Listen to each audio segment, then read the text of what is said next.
Under the Fax Options tab, by default, your confirmation report on this machine is on. Yours may be off by default, so if ever you've got something important that you'd like to send and you'd like to temporarily turn it on, just come to Fax Options under Confirmation Reports and turn it on or turn it off, whatever it is you want to do. This will not save it, even though I'm pressing save here. The next time you send a fax, it will go back to the default settings, so you want to make sure and check that before you send your fax.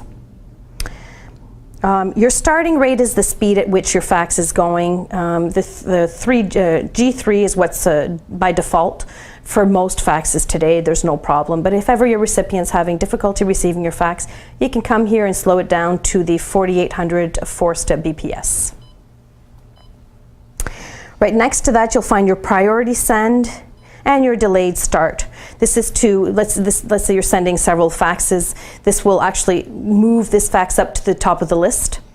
And delayed start is, you can program what time you want your fax to go out, for example, at 3 a.m. to save on long distance charges. Right under here, we'll find the transmission header. By default, it's always on display, so when your recipient receives their fax, they are going to get the header with the date, the time, and your information, the sender's information.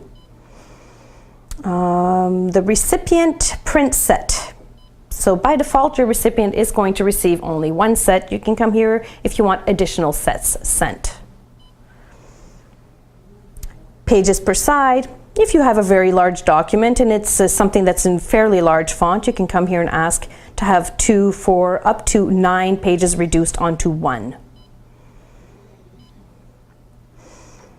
Remote folder and F-code, these are security settings whereby you can configure passcodes for your recipient to receive a secure fax, where they would actually have to enter a code to receive their fax.